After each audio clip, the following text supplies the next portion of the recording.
Hey, Jackrabbits fans, this is Mike on the mic again for you. Our second game here at the Battle for the West, Kansas. It's a tournament in beautiful Dodge.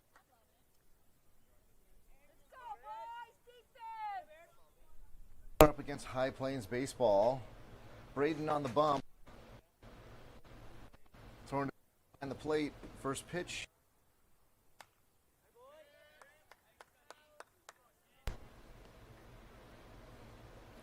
So if you're wondering, hey, High Plains baseball, have we heard of these guys before?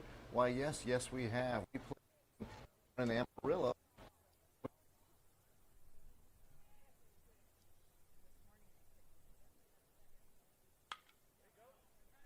Shot out to Aaron. All right, that was a little second for me to figure out who was out there. Apologies. I'm trying to put the link into the team chat here, into the team reach chat. So Braden's got one on a nice soft liner to Aaron out of, and he puts that ball in the dirt.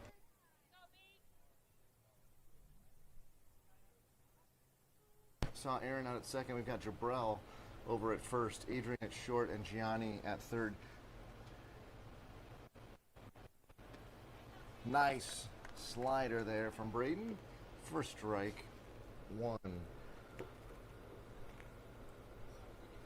So we are playing at the home field of the Dodge City Red Demons, the high school team. It's a really nice facility.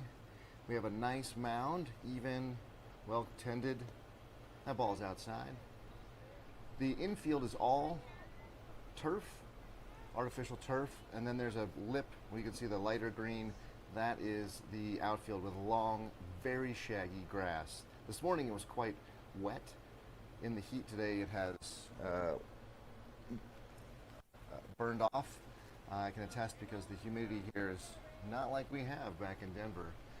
I am sweating and it's just staying on my skin. And I remember how much I dislike. And the next pitch from Braden. Will take first on that free pass. So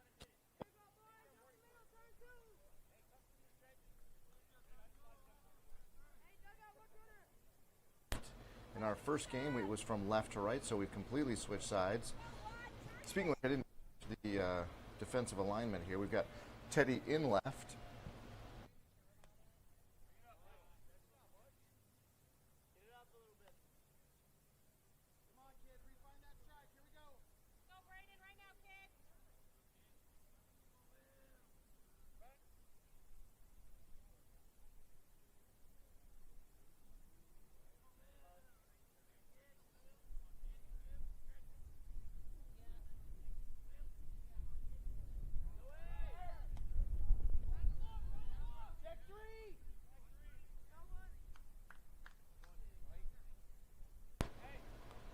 Bit over, so we get a better shot of second base there in the middle of the shot.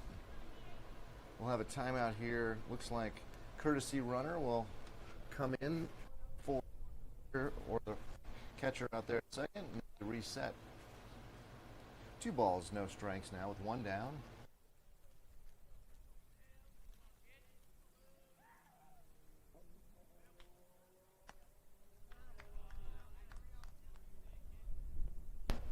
Misses.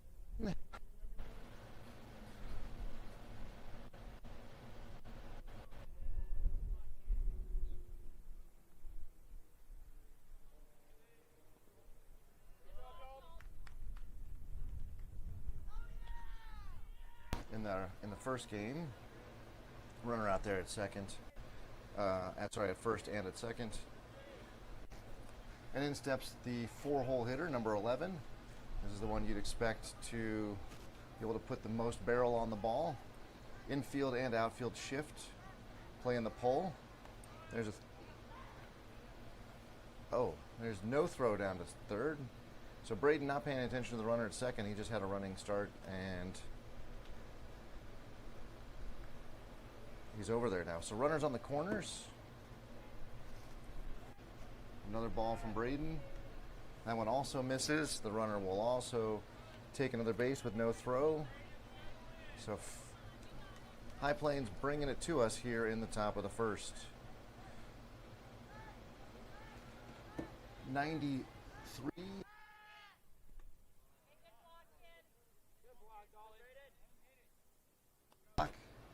So the heat of the day has gone past, but it's still plenty hot. And if you're down on the carpet there, it absorbs 0 heat. It reflects it back up, so probably close to 100. And 11's kind of offers that pitch on the outside. And we'll take a 3-1 count now. This early in the game, you would run for an out. So if the ball's hit to the infield, expect to throw to first. Swing and a miss.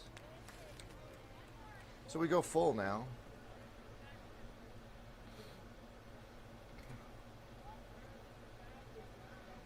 And Braden gets the sign. He comes set against the lefty. And swing and a miss, and he gets the crucial third strike there for the second out of the innings. High heater, got 11 to go chasing for it. And in steps the righty, number 7, with the old hype fire in hand.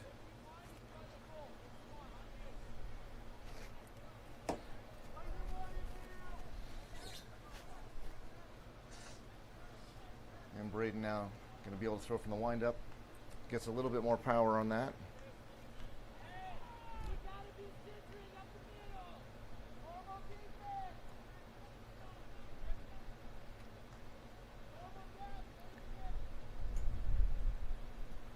And the next pitch, little grounder right to Braden. He's going to pick it up and he's going to run it over to first. Little toss. And although 2 get on walks, the High Plains strand them both in your Jackrabbits, keep them shut out. They will take a 0-0 score to the bottom of the first.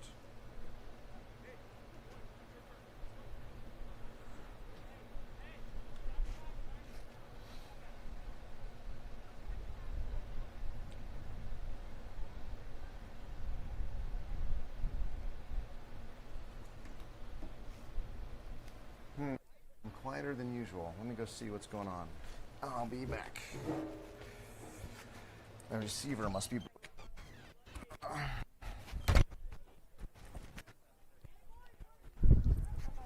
Hey, how you doing, sir? Oh, is this the lefty? Same kid, huh?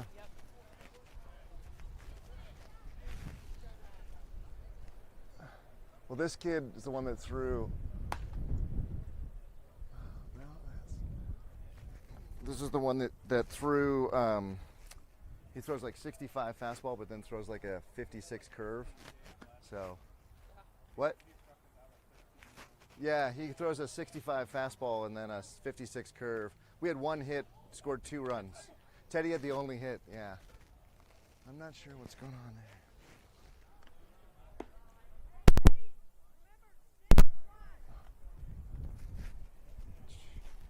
All right. No, we lost 3-2 to these guys. No, we lost them. The only time we played them. I know we were, but I think we were down and we actually came back. Oh, I think he gave up 2 in the first inning against us because Teddy got a single and then there was like a ground ball and then there's a walk and there was error. Yeah. Okay. So, yeah. But yeah, he'll throw 2 65-mile-an-hour fastballs, and then our boys will be like, and then they'll die on the curve.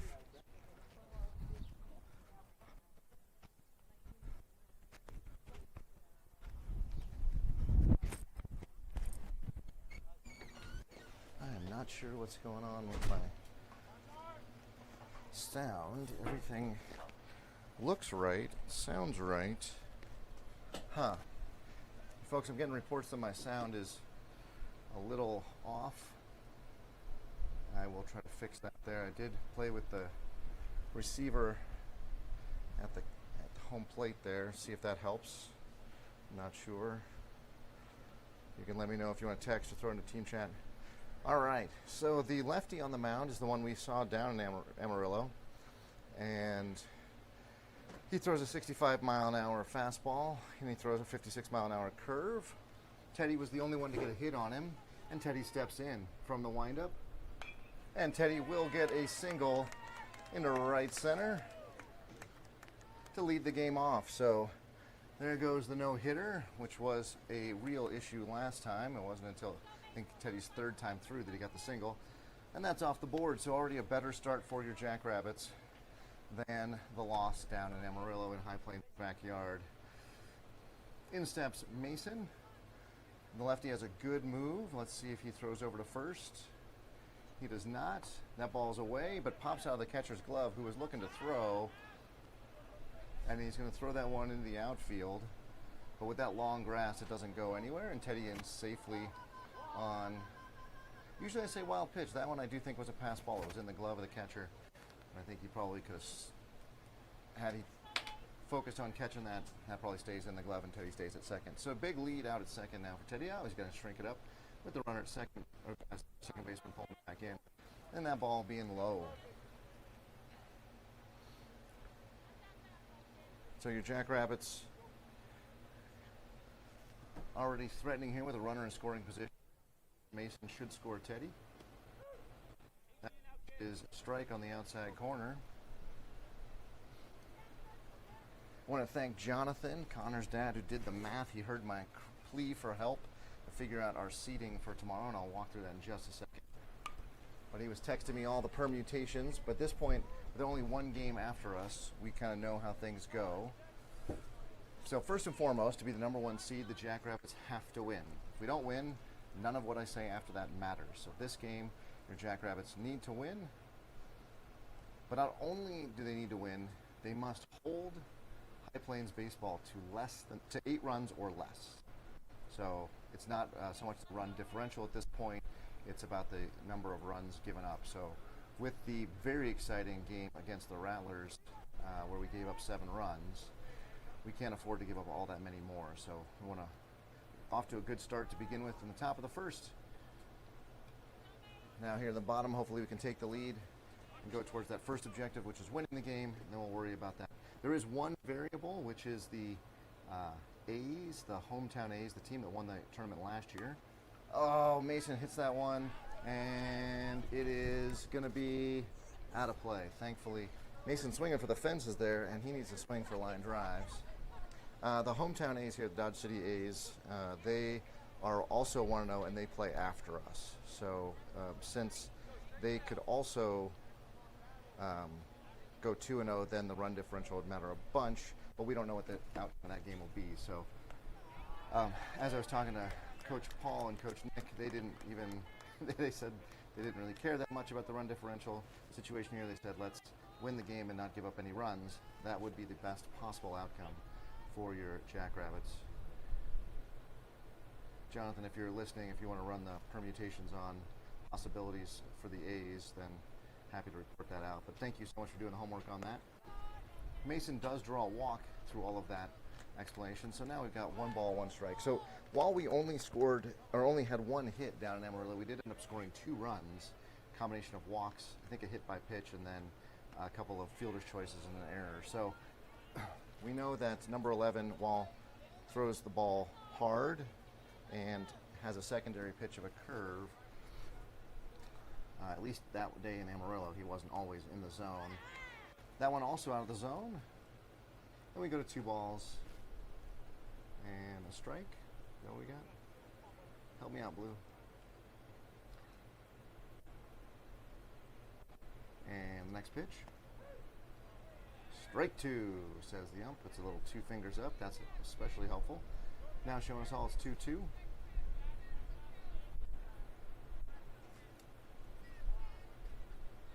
Could use a hit here from Aaron through the right side. He holds. Whoo, that was close. Ball 3. I liked what he was doing. He was going to poke it to the right side, but he wasn't getting a lot of juice on it, so he'll take ball 3, excuse me. Next pitch. A little snubber, and there's going to be a play at second. Oh no, the ball goes off the Second base, shortstop's glove. Mason in on the error. And so now we have bases loaded. Aaron, of course, reaching first base safely. Teddy getting over to third quickly. So bases juiced. Is that Jabrell batting in the 4 spot? It is. Jabrell batting in the 4 spot here. He used to be a big kind of all or nothing hitter. Now he's turned himself into a spray hitter, and that's exactly what we need here. A ball into the outfield would be great.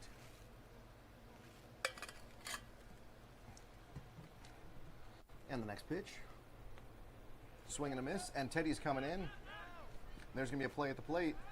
Teddy safely steps on the plate for the first run of the game. Jackrabbits plate 1, and we're up 1-0. Everybody else doing what good trailing runners should do. They move up. And we're going to have a quick timeout here as the catcher adjusts his pads. So one of the things you can do on this plastic carpet is you can slide like crazy. And so the catchers learn very quickly they can slide on their shin guards. Doesn't hurt, and they go miles. And Chabrell's going to take that one off the left hip or maybe off the left rib and earn first base the toughest way possible, bringing us bases loaded again. So we're going to get a little stretch there. Jabrell looking quite strong, no concerns, but the field ump is asking how he's doing, and he gets the double thumbs up.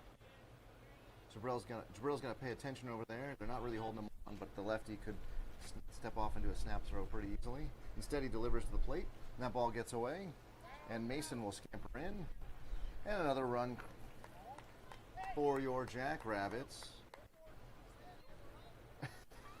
We get a Mason doing something there. I don't know. He clearly slid across the plate, but slid back in. And then while all that was going on, the High Plains baseball coach has called for timeout to go out and settle down his hurler. Number 11 up on the mound there has thrown 18 pitches so far,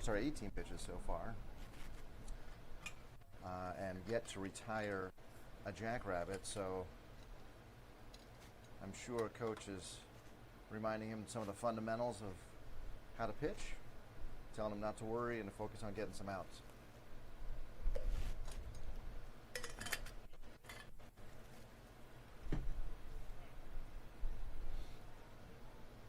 All right, the home plate ump making a slow and steady progress out there to go get the manager to tell him his time is up.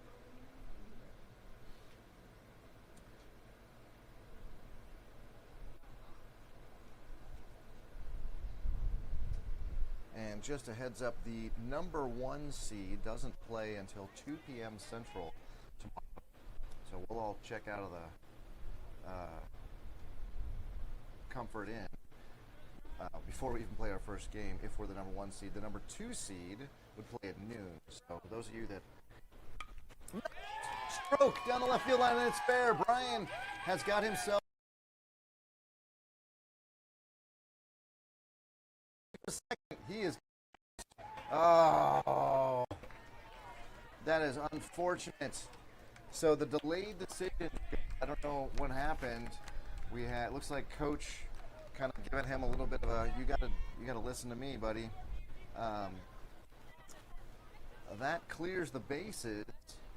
4 runs are in now. Gianni with the empty bases will have the leadoff hitter off of Brian's 2-run RBI and then thrown out at second. So the delay there around first caused him to not have time. I think my camera froze, and it was a nice slap to the baseman to get Brian a good half a body link maybe. And we have a swing and a miss from Gianni.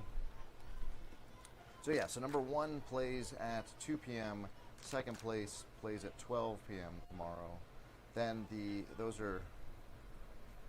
and then there would be the championship game at 6. So if the games run a little late like they have been today, it means if we make it all the championship game, it means we're not heading back to Denver until 8:30 or thereabouts with a 6-hour drive ahead of us. We do gain an hour on the time zone difference, but our heads wouldn't be hitting the pillow.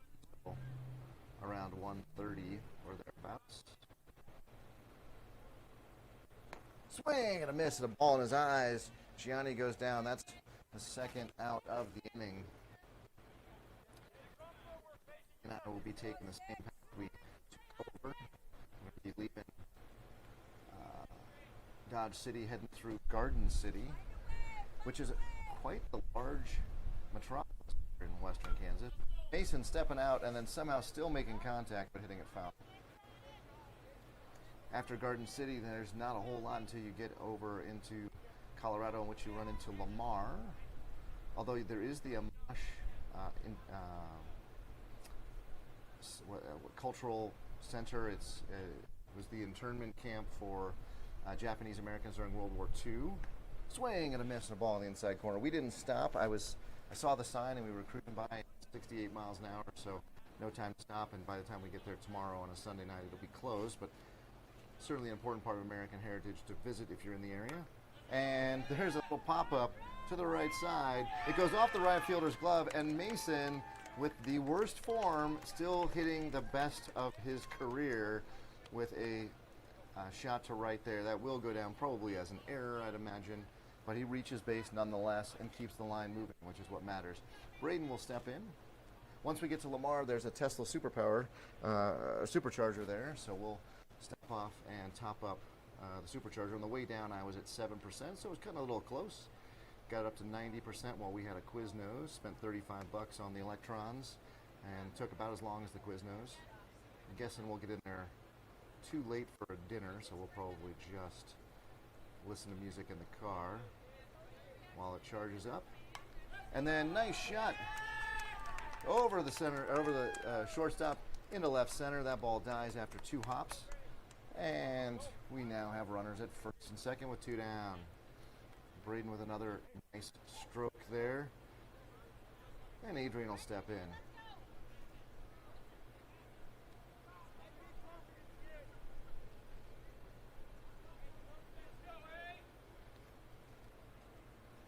Anyway, once we leave Lamar, we'll head up to Lyman and then take 70 all the way home, where we'll park the car. Full disclosure to my wife, I'm not taking anything out. I'm going to leave it all there. I will unpack the car on Monday afternoon or whenever I have a chance. And we'll get some sleep because I didn't block off my calendar like a fool, and I have an 8 or an 8:30 meeting. So I'm going to be up and at him quickly. Hunter unable to come up with the hot shot off of Adrian's icon bone saber. That will take us to 1 ball, 1 strike. And that ball is popped back and into the netting.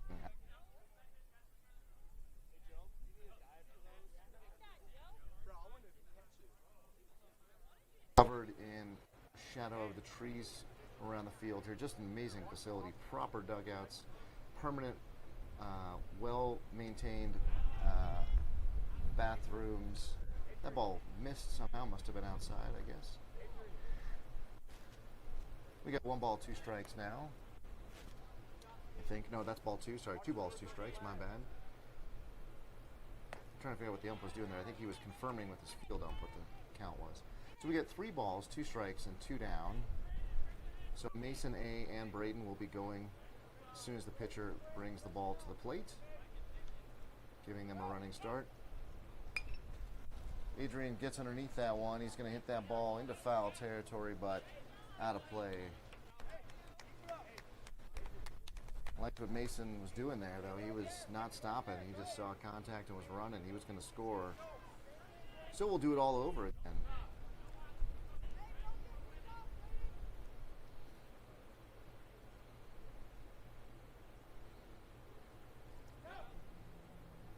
Swing and a miss. He doesn't make contact this time, and Adrian goes down on strikes.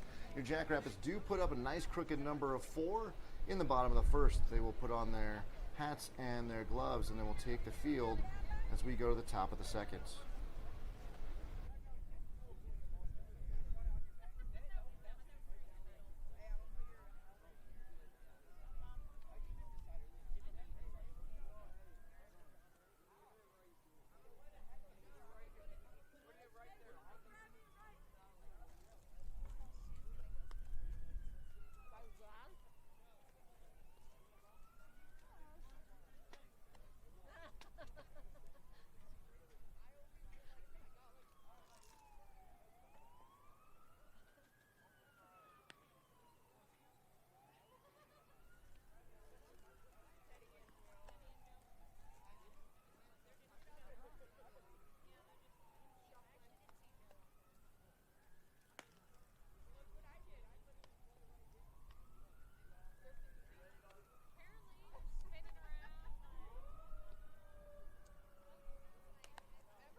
And my favorite stormtrooper is going to get behind the plate. Dalton with the all-white gear was going to take one more throw from Braden, and we will, I think, have coming down, or I guessed wrong.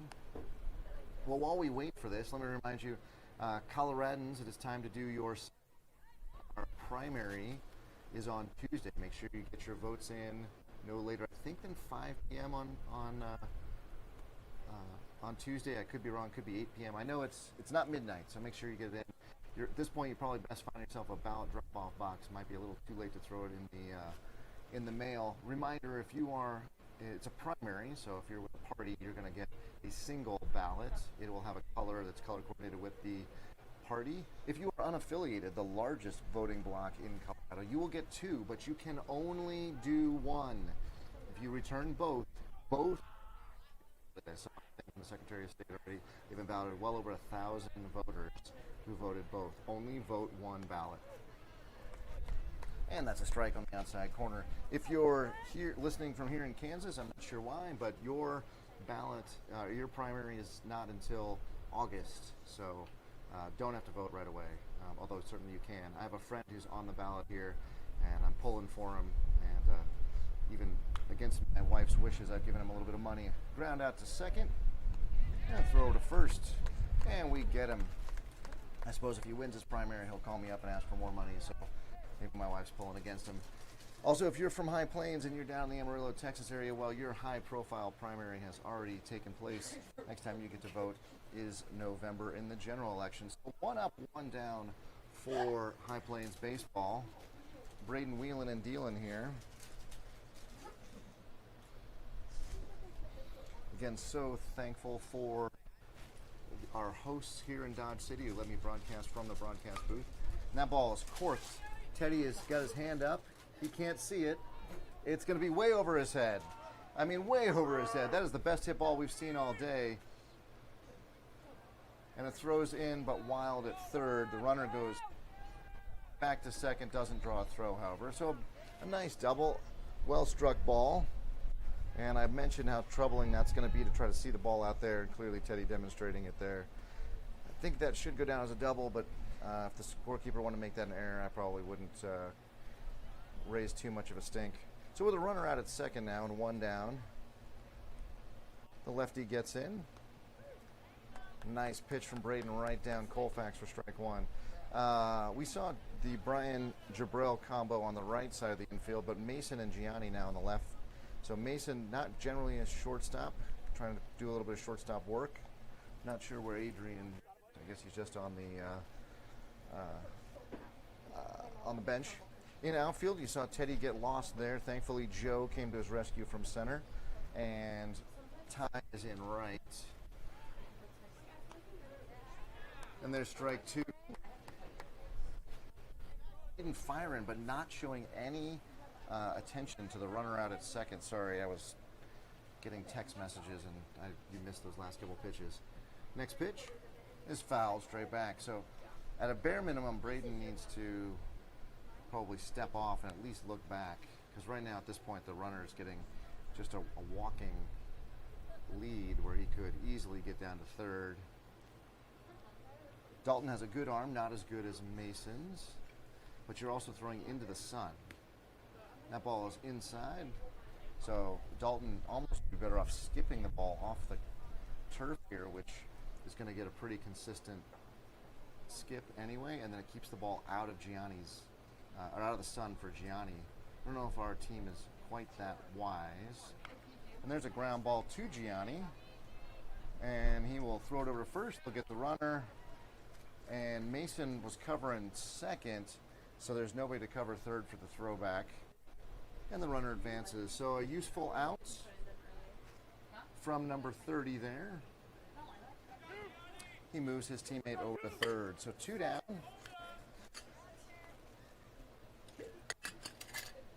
And the runner over at third, 27, steps in.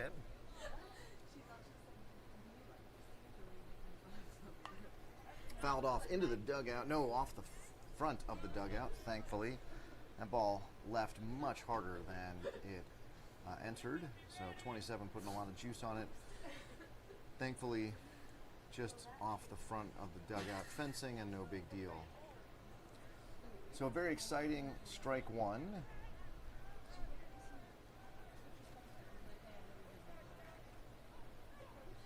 And the pitch is in the dirt. Well, in the in the brown turf, which for all intents and purposes we will call the turf here. And we go 1-1. That was the 30th pitch of Braden's afternoon here. So if you could get him in the next pitch or two, it'd be a very efficient 2 innings. Woo! High buzz for ball 2. 27 was looking to swing there. I think had he not already been in motion, he could have leaned over and taken that as a hit by pitch. But he didn't. He takes a ball 2. And the next pitch. Ball's popped up. It's up in the air. Brian's underneath it. He's calling for it. He drops it. That ball is doing all kinds of crazy things in the air. Almost better to do a basket catch there, I wonder. And we got on an error to the right fielder, and they plate a run and get a runner on in the air to Brian out there at second.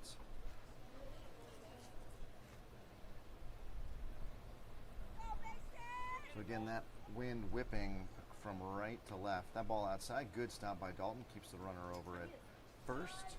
So that was the out we were looking for there.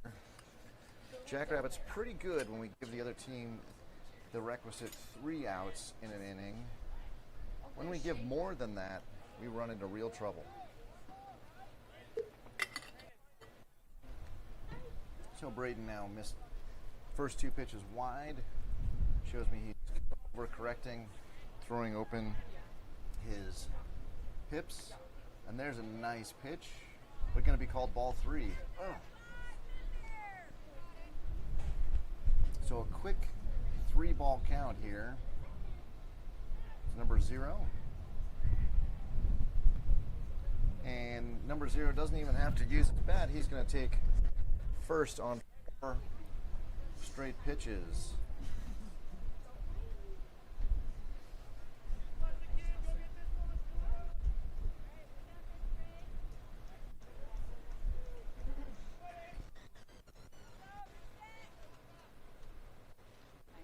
Yes. Home is reporting 4 calls.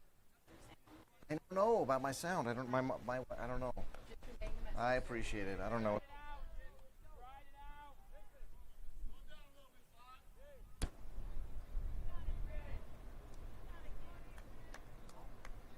Huh. Test.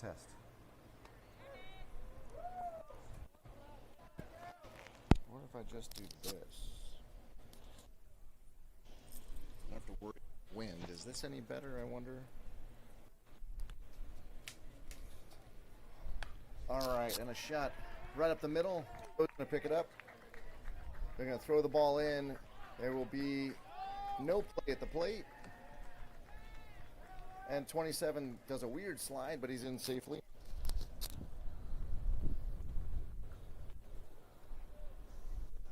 And like I said, Jackrabbits are excellent when we only give up 3, or when we only allow the other team 3 outs. When we get more, they tend to punish us. So with that,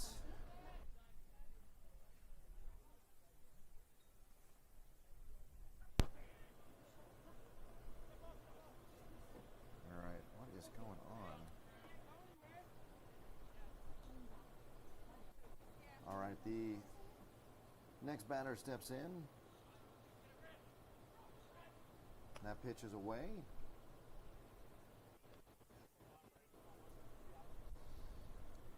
So a 4-2 ball game. Tying run over at first. Go ahead run in the back. It's 2 down, however. So Braden just needs to get the batter, focus on the batter. Huge lead from the guy at first. If we had confidence in a back pick, we would throw it.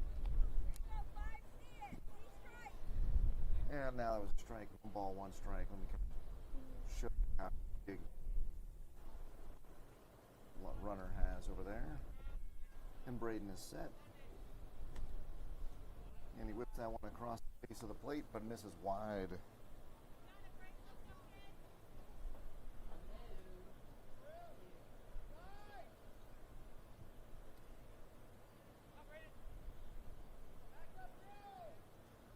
next pitch. Oh, they call him safe from the field. That was pretty close. I think he was safe, but pick up.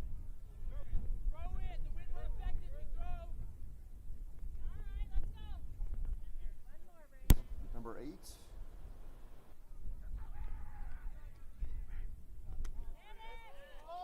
That ball is outside.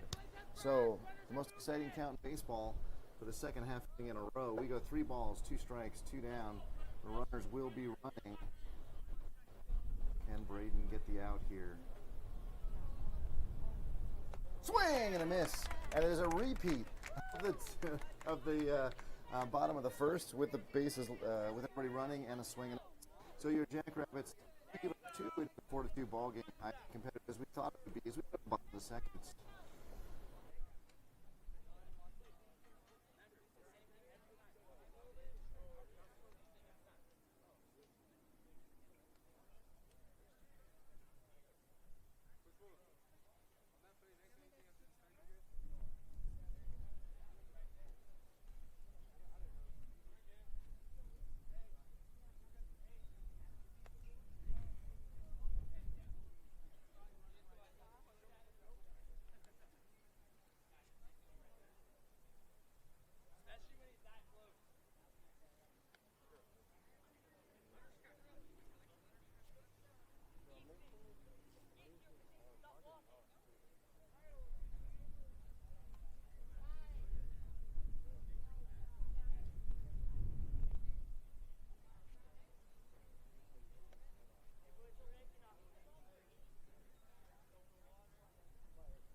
Okay, I just reset everything on the sound, so is the sound better here in the bottom of the second? We shall see.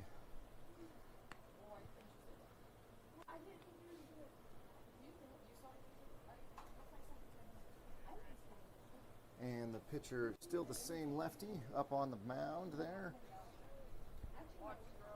He's got, oh, my game stream doesn't have it up yet, so I don't know how many pitches he's got. Oh, I might know. Hold on. Box score, box score. Your Jackrabbits have forced him to throw 36 pitches just at bottom of the first.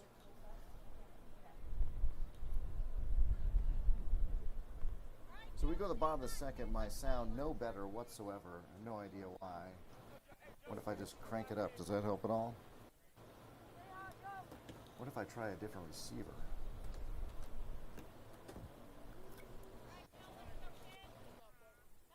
What if I try this receiver? Joe swings and misses at the first pitch.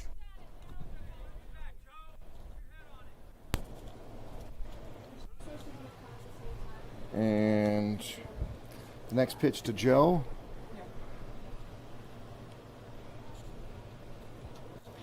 It's going to be a ball. So it looks like one of my transmitters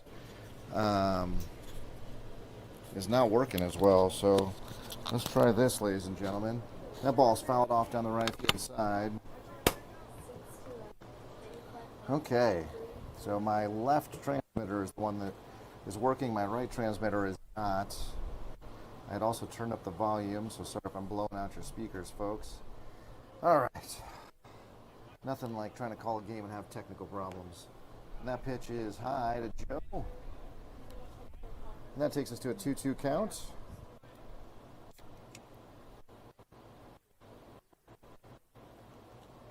And the next pitch from the windup is going to be outside, ball 3. It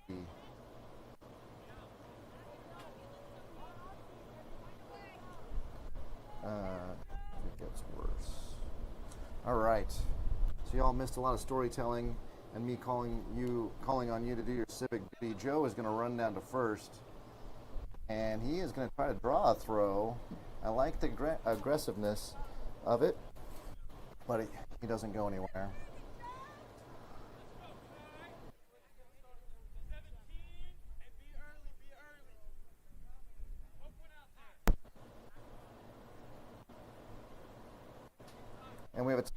field so we can take the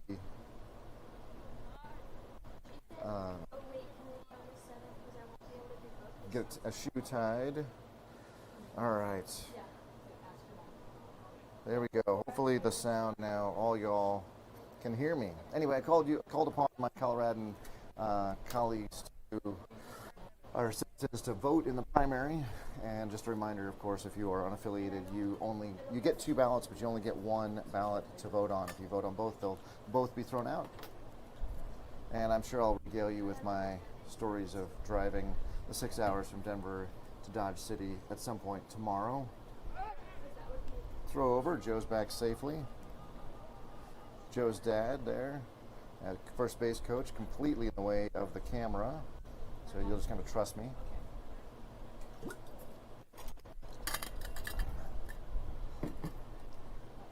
And the pitch. Strike.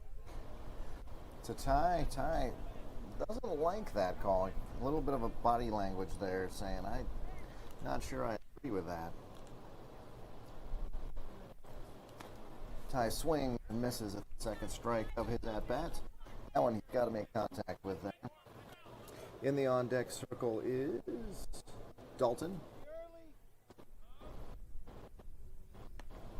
Strike 3. Ty lets that one go right past him for strike 3.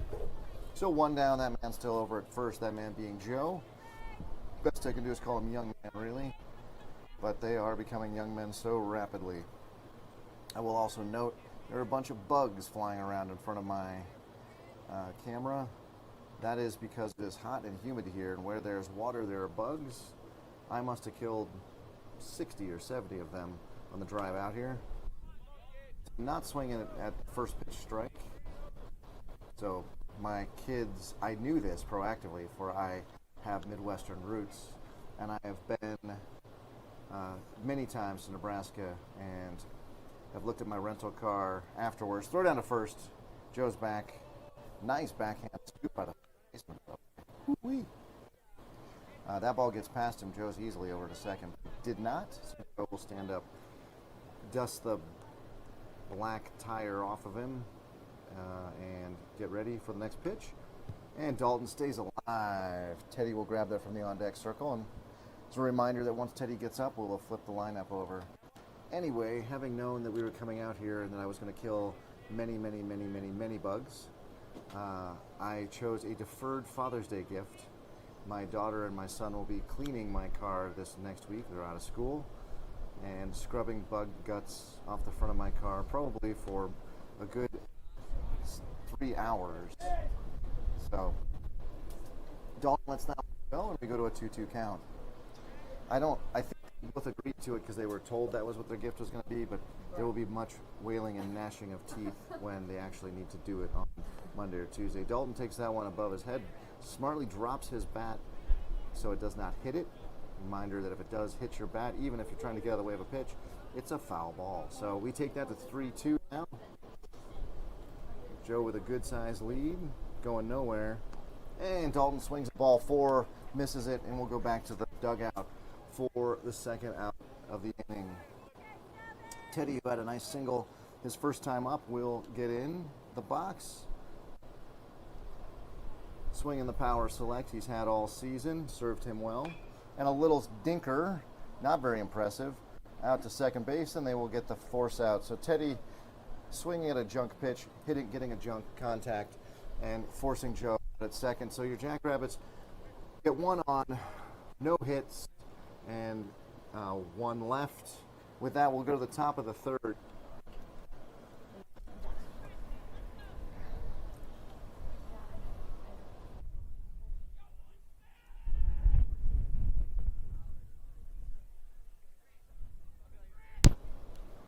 And 2 balls, 1 strike.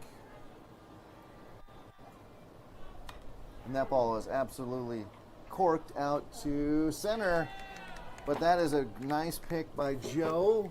So one of the best struck balls all day. The ball just dies in the wind. And we get our first out of the inning, Braden, with a little help from Joe there. Joe in center, Ty in right, and Teddy left. Aaron at third. That's a new one. Mason at short, Brian at second, and Mason A at first. And a swing and a miss on the first offering from Braden, number 11. Braden still tossing to Dalton behind the plate. The Stormtrooper will not be stopped.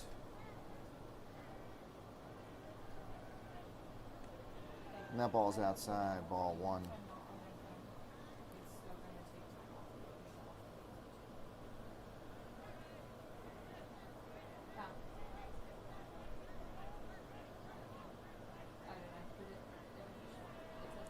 And the next pitch, high and away.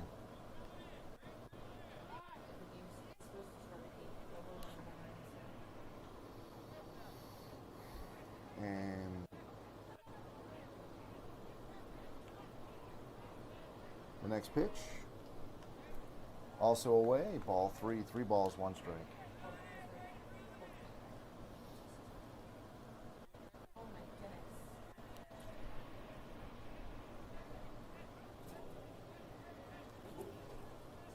And Braden from the windup. Swing! Foul tip into the glove. Nice squeeze from Dalton. And we go full count. I think we're still at the bottom of the second. No, we're top of the third. Are we? Yeah, because we're home. So this is correct so far. Your scoreboard should be 3-2 with 1 out. And the next pitch. Strike 3! Right down Colfax for the second inning. So we're going to throw the ball around a bit. Oh, I thought you Celebrate that. Okay, hold on, let me check. So number 7 will step in now.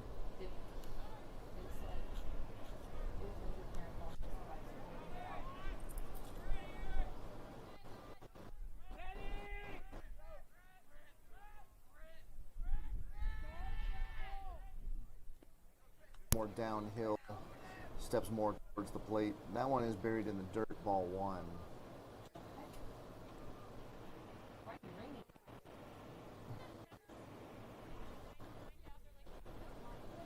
And the next pitch, outside, ball 2. Okay, hold on, let me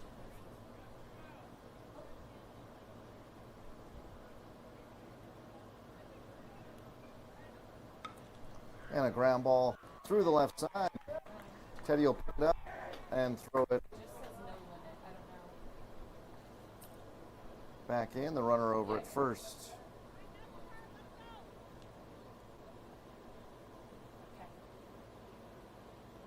And looks like I'm back. So 2 down, runner over at first. Braden comes set, throws that pitch way outside. I can ask, but Elliot's here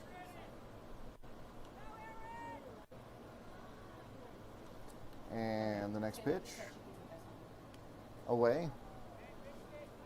all called out. So Braden getting himself in a little bit of a bind here, throwing the first couple pitches to most batters outside the zone. So Because my mom's out of town. and there's a nice strike on the outside corner. My mom said that my brother would be asleep, like after 10 he'll be asleep. So my mom said that if you could give us a ride, that would be great. But if And the not, runner I at first can- with a little bit of a I'll lead. talk to my dad. I'm gonna call him anyways. Or like whenever it gets. And that ball tails out of the zone for ball 3. But you could just take me and Elliot to both. If you could take us home, you could just take us both to my house and then she lives over there. And a 3-1 count. Big pitch here from Braden. He's going to miss away, not getting any of those outside calls. And we will go 2 runners at first and second. It really cracks me up how tiny kid can be this big guy. They have churros. A foot long churro. It's a lot of cinnamon sugar, a foot-long churro. All right, next pitch. Pop straight up. Hopefully somebody on the infield calls it. Aaron is calling it. And he does squeeze it. It tries to pop out of his glove, but it doesn't. Your Jackrabbits get out of the inning without giving up any runs, although there was plenty of traffic on the base paths. We'll go to the bottom of the third.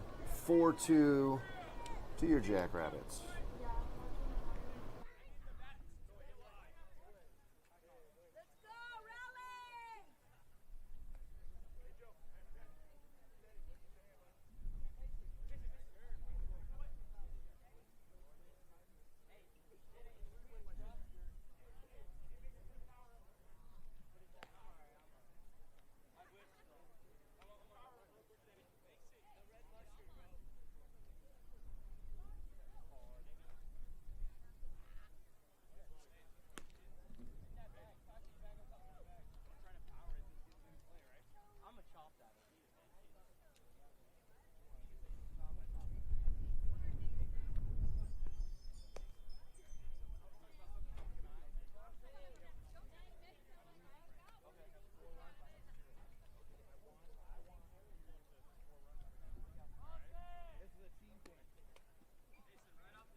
And nice shot from Mason on the first pitch, but the nice grab from the center fielder. So one pitch, one out for your Jackrabbits here in the bottom of the third.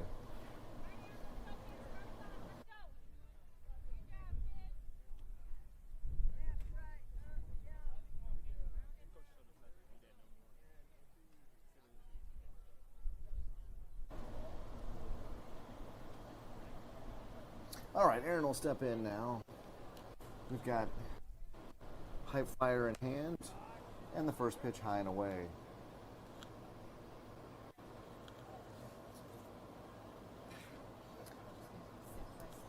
Game should finish up around 8 p.m. or thereabouts here local, 7 p.m. back in Denver. I think the boys are probably going to grab a little bit of dinner on their own, and then everybody's going to shout. Folks over here a day early, time in the pool and whatnot at the Comfort Inn.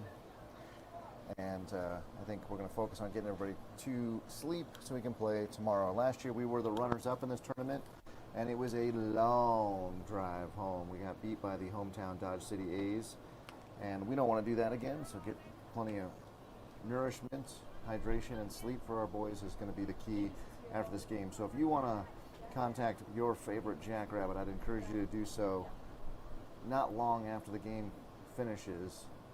Ooh, that ball left the hand funny, and is going to be ball 3. Thank you.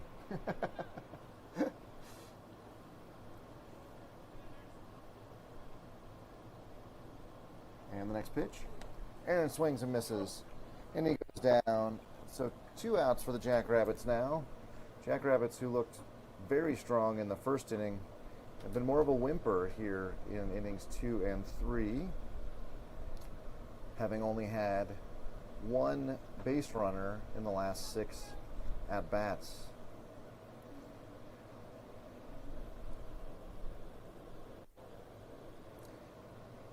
Oh, that ball is unfortunately going to end up in the bullpen out of play. Man, Jabrell went and got all that. That was a beautiful line drive, too. That ball was not going to get messed with by the wind.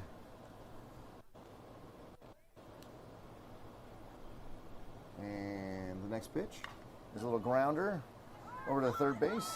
He's going to pick it up. He's going to throw it to first. And we're going to have Jabrell safe, running hard, and the ball thrown pulls the first baseman off the bag. So on the errant throw, Jabrell will make our first base runner of the third inning.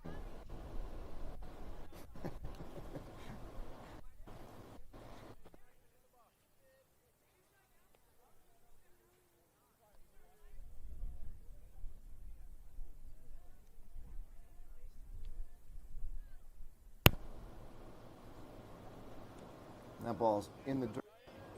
Nice snag by the catcher there. Brian's 1 for 1 on the day. See if he can add to that hit total. Pitcher already set before Brian comes back in the box. He's got to be careful he doesn't get quick pitched. He swings and misses over the top of that one for strike one.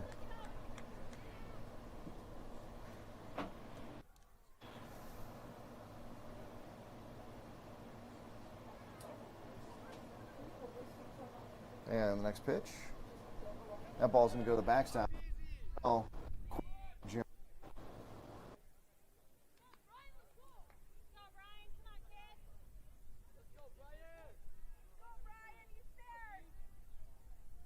Got it when he got out there. Jabril didn't bite. So nice big hole now with Jabril at a second. Big hole on the right side. Maybe Brian can poke one through there. Fouls that one off. Then we go to strike two. 2 balls, 2 strikes. 2 down here.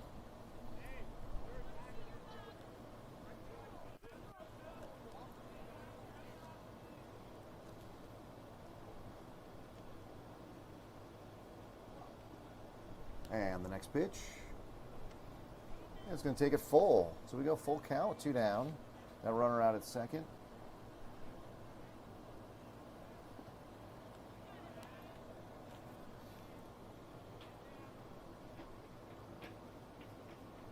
And the next pitch. That ball is off the dirt. I don't think it hit Brian. No, he's running down like the ball is live. And so he'll take first on base on balls.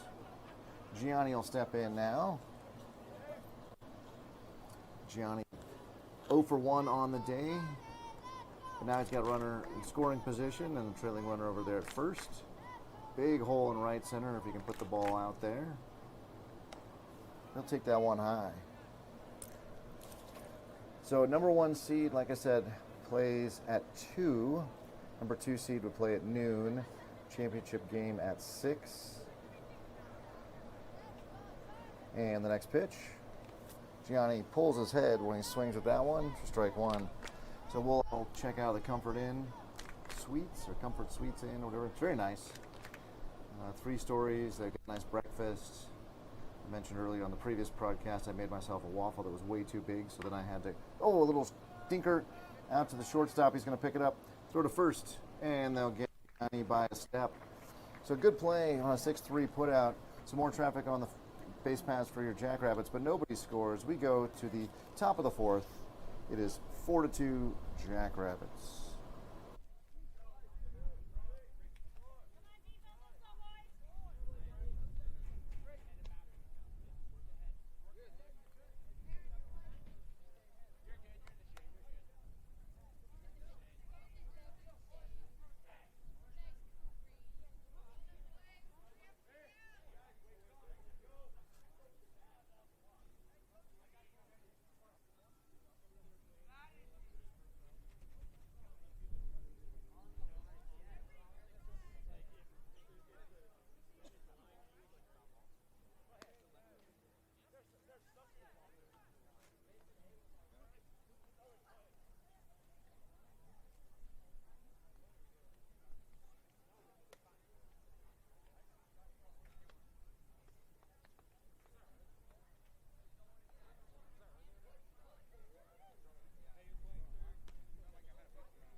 All right, ball's down. Our infield is taking their rightful place, and we will go here to the top of the fourth. Braden's still on the bump. And his first pitch to Dalton is in the left-handed or right-handed batter's box to the left-hander, so that's going to be a ball one. Jabrell over at first, Brian at second, Adrian at short, Gianni at third. Teddy shielding his eyes in left. I think that's Joe still in center. And I am struggling to see who's in right. Maybe Aaron? Yeah, it looks like Aaron out there in right. So the lefty now with that 2-ball count sees the next pitch. Swings and a miss. A nice outside fastball from Braden.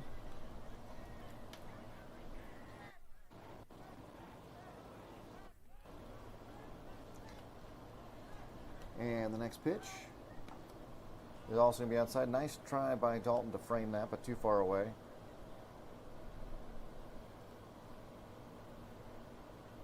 And my phone giving me a little heads up that tomorrow is also going to reach triple digits here in Dodge City.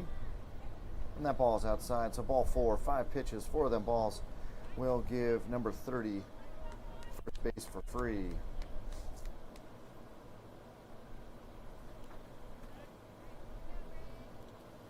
And 27 now steps into the box. Jackrabbits have done a pretty good job of getting the first batter out.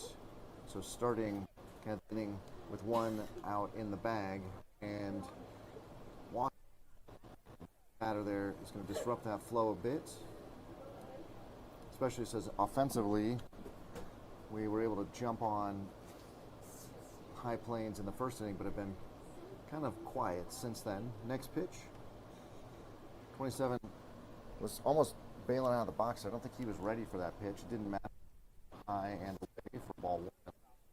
1 ball now as we've got nobody out and that runner over at first.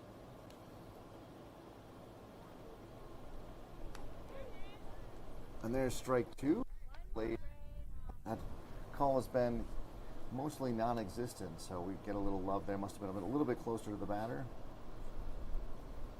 Wind really whipping from right field over towards left now. And that ball popped up in the air, and I think Joe needs to get underneath that.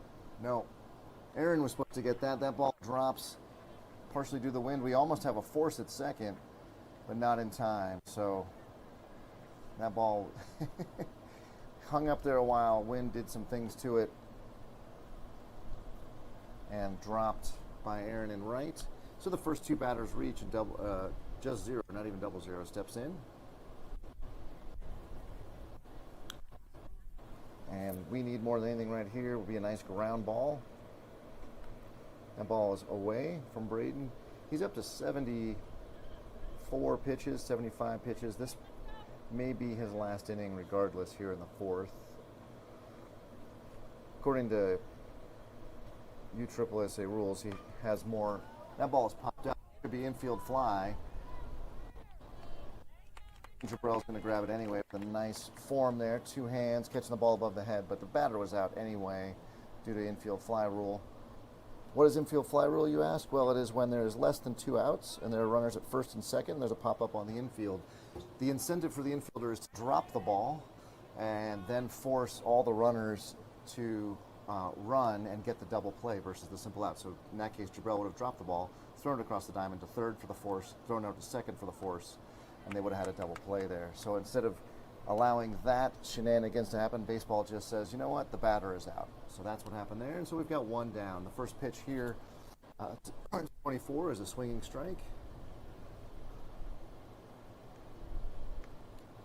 And that ball misses away.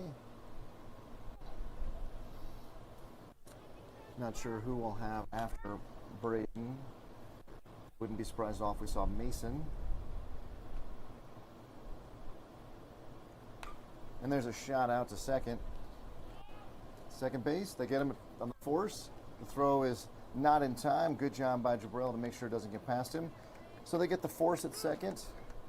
The lead runner does get to third. He also gets left hanging by his teammate. That's on the YouTube for all to see now. And the runner or the batter out at first on the fielder's choice. So 2 down. Number 8 will step in with the tying run over at first and a runner in scoring position at third. Runner's off. We're going to let him go. That will put 2 runners in scoring position for number 8, though.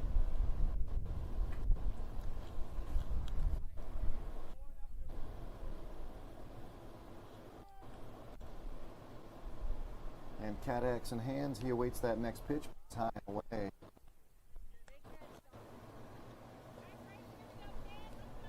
First base is open. You don't want to put the go-ahead runner out on the bags, but you also at this point maybe don't want anything stupid. We get a timeout. Dalton going to talk to Braden. Nobody warming up for the Jackrabbits in the bullpen here. Again, nice facility. 2 proper bullpens with mounds. They've got turf that mimics what you're going to find on the field. Dodge City has a lot to be proud of for the high school football or baseball program. Although, looking out at their football field just beyond center field, they have probably a lot to be proud of that facility as well. And the wind and the pitch. Swing and a miss. 8 helps us out there on a pitch that was a little inside.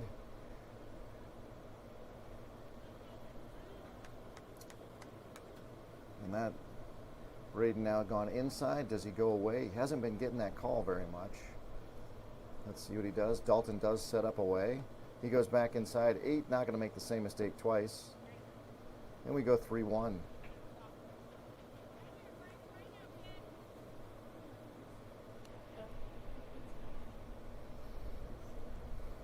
An important pitch here. That ball bounces off the turf, and we will go bases loaded. Looks like Paul is going to come out and have a conversation with Braden. It is his 82nd pitch after all. And we are going to get Mason. It's like I've watched a lot of these ball games, ladies and gentlemen. Mason's going to take the ball from Braden, who I hope gets an applause from our boys. He gave up 2. He does own all 3 runners. Those are his responsibility. And we'll see what Mason does once he warms up. I'll be back in just a second.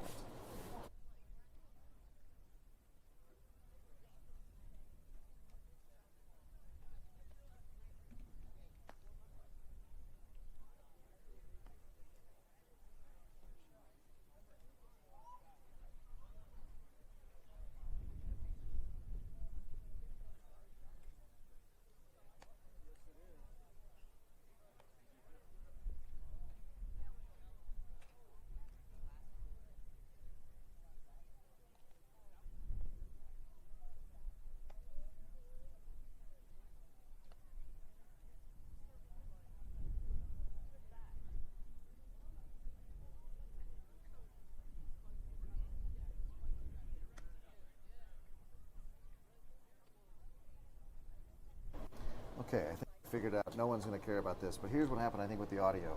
I have 2 transmitters and 1 receiver. The 1 receiver is the one we mount with the home plate camera. The transmitter is what I wear while I'm broadcasting. I think what happened is when I set up the initial audio setup, the transmitter that I'm currently wearing was the first to connect and connect with the receiver. However, I had it in a box, a literal charging box. Grabbed the other transmitter, and then that transmitter wasn't connected to anything, so I was nothing was happening. And so the reason I was faint or you couldn't hear me very often was because there was literally a box between a plastic box between my voice and the transmitter. So I think we've sorted that for me to know in the future. And with that time delay tactic talking about something only I will care about, we now have the batter bases loaded.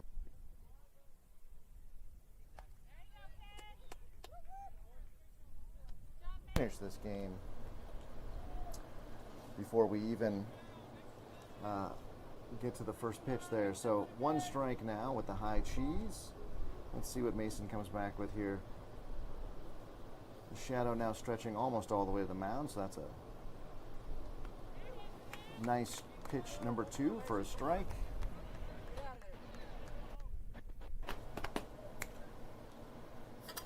And Mason ready to deal and fire again.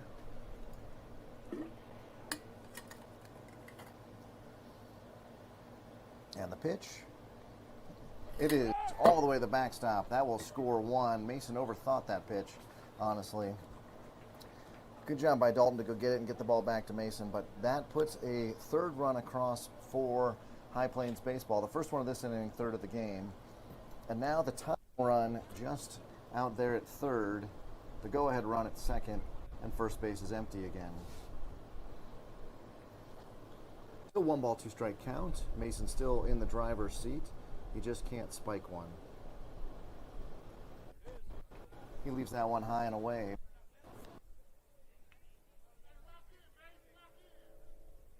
I don't know if Dalton knows to not snap throw, but instead just to run him back.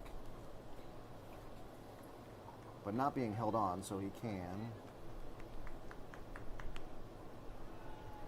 And there's that pitch we haven't been getting. Nobody's today, so we go full count, 3 balls, 2 strikes. Mason started off strong. Now he needs to recover that form.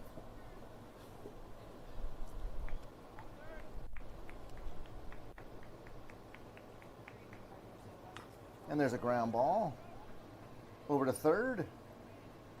And that ball falls off of Jabrell's glove. And 2 runs will score. And it looked like we had a little bit of a collision there as well. And the runner at first went down. Jabrell also being looked at by High Plains coach. High Plains coach checking in with our dugout. So nice sportsmanship and class on behalf of the High Plains team. All 3 runs that do score, those will be charged to Braden, unfortunately. So his day is finished. He's got a 5 runs. I don't know if all of them are earned because we had to drop 1 or 2 drop pitches. And we have 10 coming in for 11, it looks like, according to the hand signals I'm seeing from coach.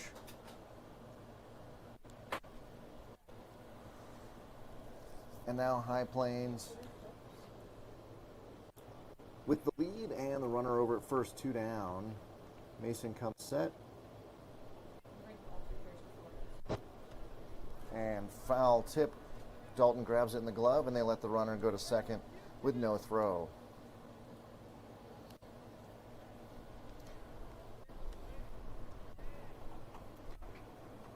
So as we start this game, remind that Jonathan did the permutations to figure out how we could be the number 1 seed or the number 2 seed, and it was we had to win this ball game, so we are failing on the first hurdle at this point here in the top of the 4th. And once we secure victory, we have to do that by ensuring that High Plains scores 8 or less runs. And we are quickly moving towards that problem as well. So Mason now not helping the cause. He is behind 2-1 here. That pitch is high, and we'll go 3-1.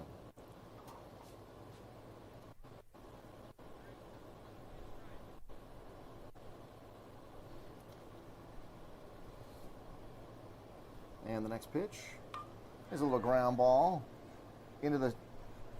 Oh, he's just going to eat it. Nice stop by Adrian. There can't have a throw there, I don't think. He didn't think he could make it from deep in the hole. And the key thing there is there's no errant throw. The runner does stay at third. So runners on the court for High Plains now. Number 7 will step in. And your Jackrabbits in desperate search of that third strike. 11 will come in and run for 10. So that was the substitution. Not sure how to get the sub back, unless, is 10 the catcher? If 10's the catcher, then maybe that's a courtesy runner. I'm not sure. I'm not one coach.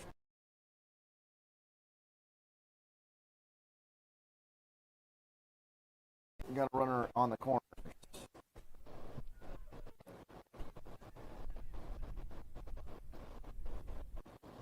Steps off and then falls off to Easter. Keep that.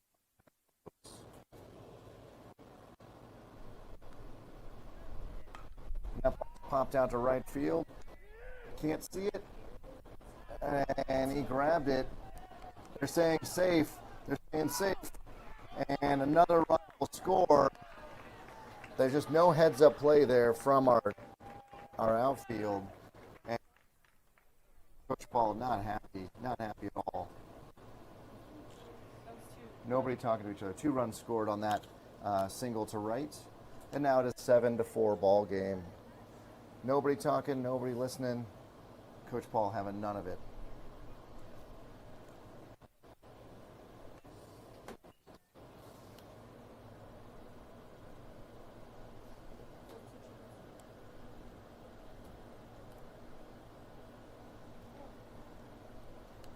So on-field coaching happening, coaching and motivation, if you will.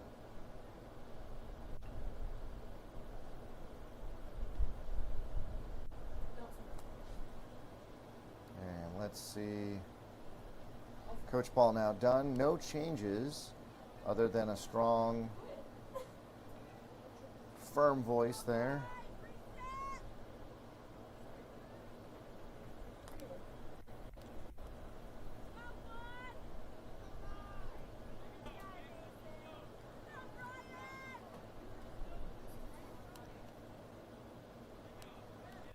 And so one runner on first. 7-4 ball game.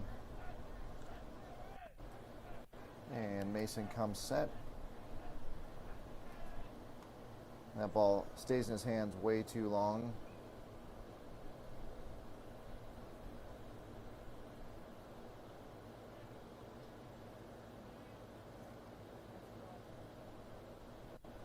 And the next pitch, that bounces off the dirt. Mason looking totally lost now, suddenly, after that visit from Coach Paul. His form is all out of whack.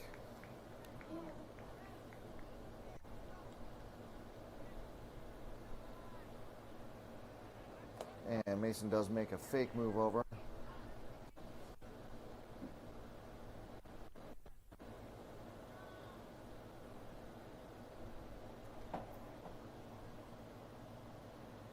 And that ball, again, floated in. He is aiming. He's not pitching. He's trying to, like, finesse the pitch here. This is a common problem all the way up even to the pros, where pitchers are just frustrated and they start trying to be cutesy rather than just throwing. And that's a throw. There you go. That's all we needed. So we go 3-1 with Mason hopefully back in the groove. Swing and a foul tip for strike 2. So Mason definitely back in the groove. And we go full count. Full count.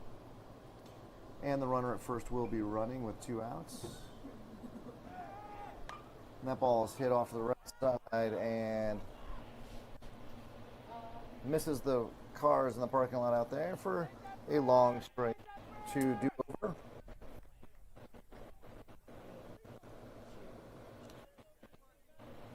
So 3 balls, 2 strikes. We're going to get a timeout there. Now the runner's back to first because he was on his way. So Mason's got to give another one, probably middle here, and just challenge him. It is a middle. There's a shot to Adrian. He's going to throw it to first. I'm not sure why. He doesn't step on the bag, but we do get the 3rd out, but not before the Jackrabbits give up 5 to a very inspired High Plains baseball. The Jackrabbits are the home team. They are down 7-4. They're going to need to score a lot of runs here. After a really successful first inning, they have been pretty meek and mild, and we will see if we can put together a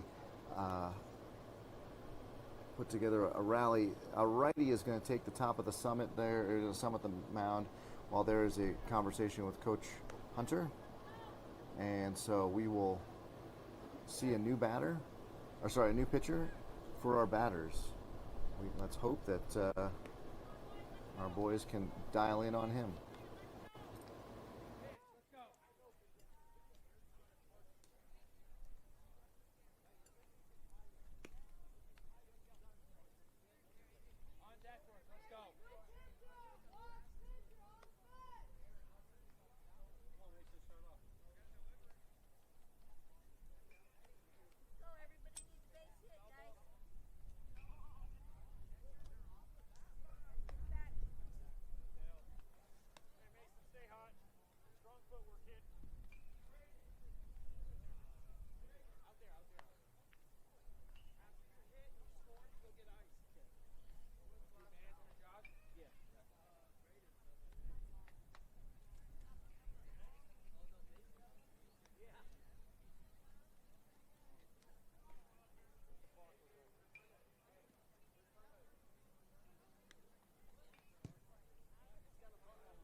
We'll have Mason A, then Braden as our first batters. After that, then we got Adrian, Joe, Ty, and Dalton before we flip the lineup over. And if we're going to tie the game or take the lead, you're going to see all those boys in the batter's box. 27 from the windup. First pitch is high away. 1. I wonder if he normally plays shortstop. He pitches like a shortstop. Kind of a nice, easy throw, and then kind of whips it out there. Mason goes and hits that ball in the air. We know balls in the air are tough, but that is not tough for the first baseman. So, again, towards third, like bat on the ball. If he can ever get that over his sphere and step towards the pitcher, he is really going to start driving the ball some. All right, Braden steps in. Adrian in the on-deck circle. And strike 1. So the time should expire roughly 8:05 local time. That's about 15 minutes from now. So we should get this and then a 5th inning. Swing and a miss. Braden is down 2 strikes now.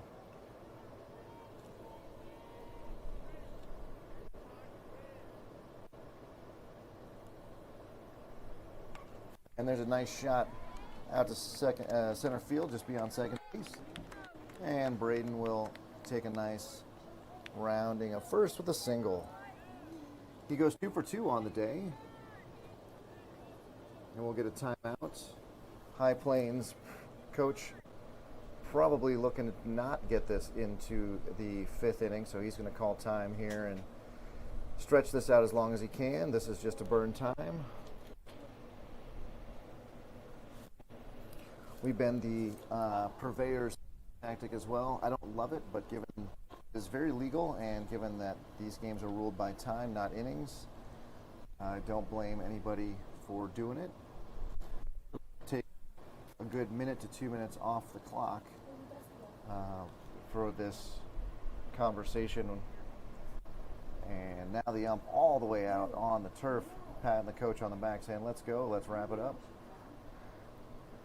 And coach minds the direction. And everybody will slowly walk back to their positions. So I think this may be Jackrabbits' last stand here. And if we're going to do that, we're going to rely on the bottom of the order to get us some runs.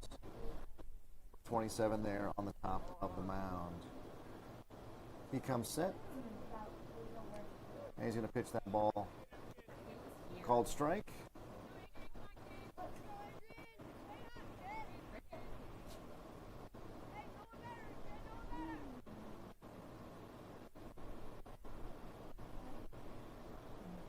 And the next pitch. Ball is in the dirt. Catcher was jumping up to throw. I think he thought Braden was going to run. Braden didn't, so we go to a 1-1 count.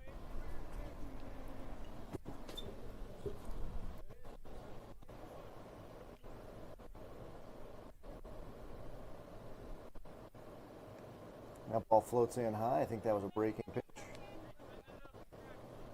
Pitcher asking, was it high? I'm confirming it was.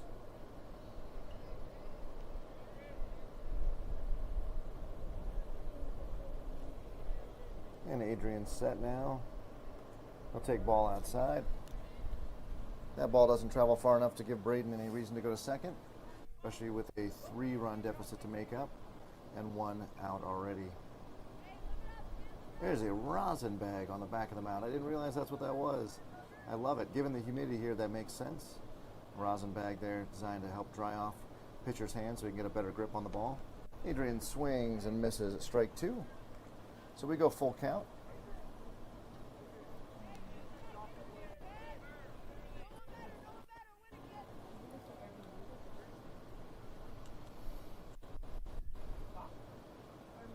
And the next pitch is going to be all 4. So yeah, with now 2 runners on and 1 down with about 9 minutes left in the game, we are going to have our stand be the bottom of the 4th here. Joe will step in. Ty in the on-deck circle. I believe Joe walked last time he was up. We had a nice couple of swings in the first game. That ball is going to go down to Coach Hunter, who grabs it for a first pitch swinging strike.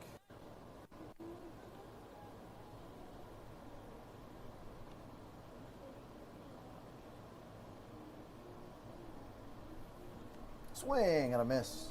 Joe just swung over the top of that one. It was meat. That was perfect. 27 now.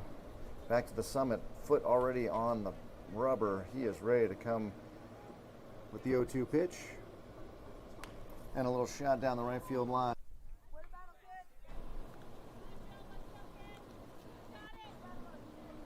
Not only did 27 speed up deliver the plate there, but that was a much faster pitch. And Joe fouled it off. Now Joe looks like he's rubbing his left eye. Hopefully there's not something in it. One of those little gnats or no-see-ums. And the next pitch.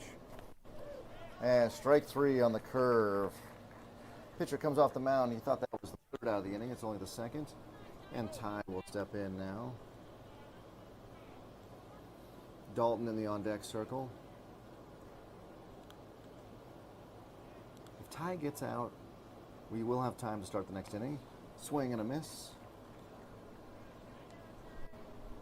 I don't necessarily want that, but sort of kind of playing the game here. Try to flip the inning over. And he fouls that one straight back. It's going to miss the press box. And somebody's have to go get it. So a 2-strike count now. 27 will throw his curveball. He's done that the last 2 at-bats. 1 for a strike, 1 for a ball. Let's see what Ty gets. And he gets one that he can foul down the left field line.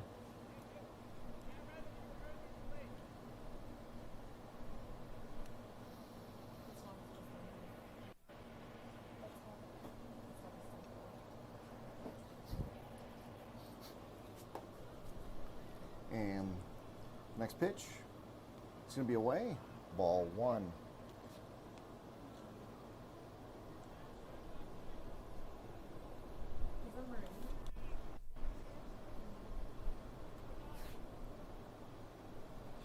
And swing and a miss. That is strike 3. That is the third out. Your Jackrabbits put 2 on, but no one goes anywhere. We're going to go to the 5th and what will be the final inning due to time with a 7. We're behind 7-4. There is a meeting of the team over here as we get ready for final inning. Let's see if Mason's back on the mound. He should be. Oh no! They called time. They called ball game. I apologize. I don't know what time we started. So it was as I thought. And they're doing left hands. That's a little strange. So your Jackrabbits go 1-1 on the day. That will get them a mid-tier seed. So check with your favorite Jackrabbits grown up about what time we play. Of course, you can always check the team reach for those times. Again, we're going to try to get these boys fed, showered, and into bed. So if you want to talk to your favorite Jackrabbit, send them a text or give them a call here quickly after the game. I think Coach will probably want to have a conversation with them a little bit about how that game went down. But Plains, baseball, I tip my cap to you. That is 2 games we played you. You've bested us both times. I hope we get a chance for a rematch tomorrow. On behalf of Garrett and Eric and myself, the Jackrabbits Broadcasting, I say, vamos, Liebres. We will see you tomorrow for the 49th game of the season, by the way. We hopefully will have 49 and 50 and walk home with a victory. Not enough, though, for the Jackrabbits today, and we will see you in the morning.